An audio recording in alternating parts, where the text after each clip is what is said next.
Saya pernah diminta untuk mengajar anak-anak sekolah rendah Al-Quran dan juga mengajar sembahyang, cara sembahyang daripada pagi ke petang di sebuah lokasi rumah ibadah orang Islam lah ni.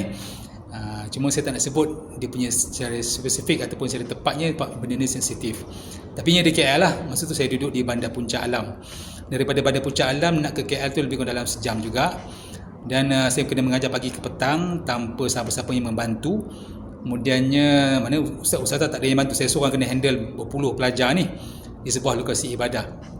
Makan tengah hari memang tak disediakan, tu tak apa, kita boleh buat bekal. Air pun tak disediakan, walaupun sekadar air mineral, tak apa, kita boleh buat bekal, tak ada masalah. Selama 2 hari, bayaran memang diminta, dia kata ustaz tolong mengajar secara lillahi ta'ala, kerana Allah. So ustaz ni ustaz, jadi kena free lah semuanya. Satu. Yang kedua, saya pernah diminta untuk mengaji, baca Al-Quran daripada pukul 12 malam sampai subuh setiap hari selama seminggu. Dan diminta dibaca di sebuah restoran ataupun di surau restoran tu atas alasan dia disihir. Bayaran dia kata ustaz kalau boleh tak free, dia kata. Kan, baik. Itu satu.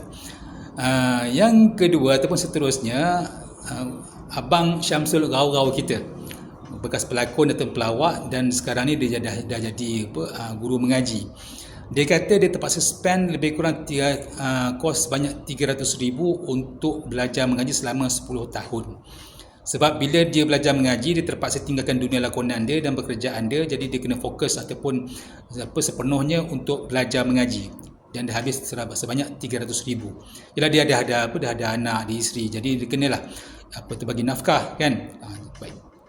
Saudara perempuan, saya nak tafsirkan ayat Al-Quran surah Al-Baqarah ayat yang ke-41 yang berbunyi, wala tashtaru bi ayati thamanan qalila, janganlah kamu menjual ayatku, kata Allah, dengan harga ataupun nilai yang rendah. Baik. Adakah maksud ayat ini kita mengatakan haram seseorang itu bila mengajar agama dia mengambil upah? Adakah haram? Baik. Kita tengok tafsir Imam Al-Baghawi dan Imam As-Sa'di. Apa maksud tafsir ayat ini? Yang pertama, dia sebut maksud ayat ini adalah orang Yahudi pada zaman dahulu, dorang punya pendeta ataupun ahbar, kan? Dia dah seronok dengan kehidupan status sebagai seorang ulama ataupun sebagai ulama atau agama di zaman itu, dan dorang malas nak berdakwah. Itu maksudnya. Kan, bila dah seronok hidup dengan status sebagai ulama agamawan ni, orang bagi makanan sebagainya, kehidupan yang mewah, dia tak nak berdakwah lagi.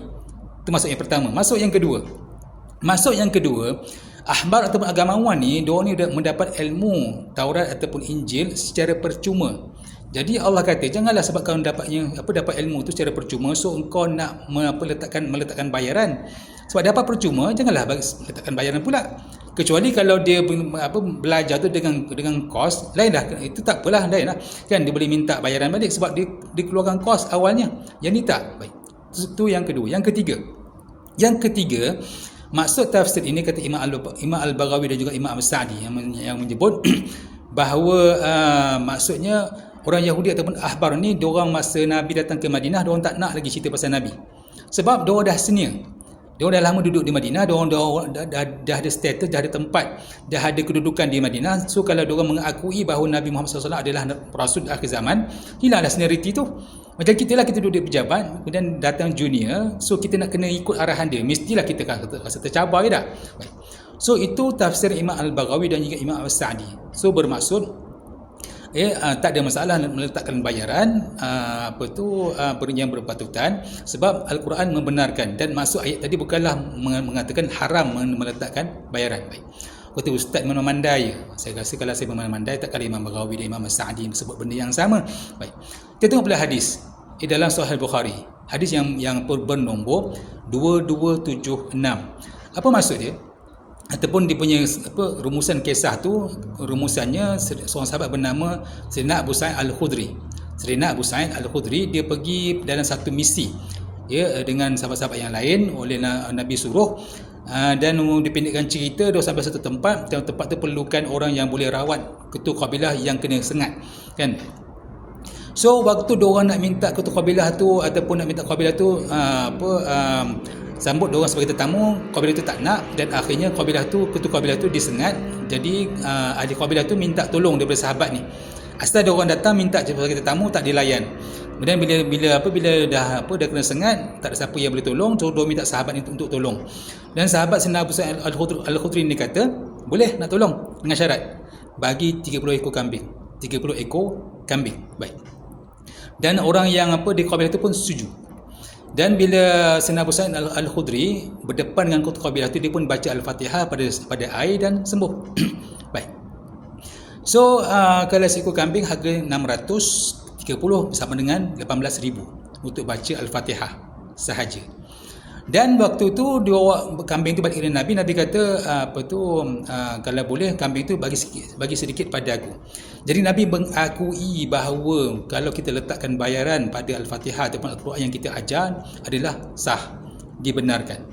Baik. So dia punya kesimpulan ataupun conclusion daripada apa yang kita bincang hari ini, tak ada masalah letakkan bayaran. Dan kena pula saya sendiri hadapi benda yang sama, kan? Orang kalau nak kata ambil kesempatan, saya rasa boleh lah kot, kan? Dia suruh buat itu buat ini, benda percuma, kan? Baik. Sebab tu saya tengok kawan-kawan saya yang balik dari Jordan, Mesir atau sebagainya, diorang lebih suka berniaga. Sebab diorang tu kalau mengajar, bila meletakkan bayaran, orang marah, orang kata tunggang agama. So baik saya bekerja ataupun buat bisnes, kan? Jual kopiah ke apa ke, kan? dapat duit. Ini kalau mengajar letakkan bayaran, orang marah, orang nak percuma, kan? Dan bila percuma pula, saya pernah jumpa pula satu kes, dia kena mengajar daripada KL, mana dia duduk KL, kemudian kena pergi ke sebuah pantai jauh lah di Negeri Sembilan. Masa tu tak ada handphone, tahun 80-an 90-an macam tu, tak ada handphone. Sampai ke tempat tu, ke lokasi ibadah tu, dan dia diberi sejadah sahaja, makan tak ada, sejadah sahaja. Dia pun dibalik sebabkan dia datang tu dengan kereta, balik tak ada minyak, kan? So dia terpaksa pergi ke public phone, dan dia duduk shilling sikit. Alhamdulillah, dia call kawan-kawan yang ada kat area pantai tu, minta supaya kalau boleh bagilah RM5, RM10 untuk bagi isi di minyak untuk dia balik semula ke KL, kan? Dia tuan-tuan perempuan, Nabi mengatakan tak haram kalau letakkan bayaran. Cuma pada saya setakat hari inilah saya tak jumpa lagi ustaz-ustaz yang letakkan bayaran nak mengajar Al-Fatihah kena bayar sebanyak 30 ekor kambing. Tak ada lagi. Walaupun Nabi membenarkan, pada saya tak ada lagi. So janganlah kecam kalau seorang ustaz kita ni, ustazah kita ke, kan, yang mengambil hadis ini dan mengambil ayat ini untuk dijadikan sebagai hujah mengatakan boleh meletakkan bayaran. Kan kita pula kena jaga mulut, sebab Nabi membenarkan, kita pula kata salah ataupun haram. Tak pasal-pasal tolak hadis Nabi. Kita perempuan mungkin dapat iktibar. Al-Imam bukan sekadar kelas mengaji.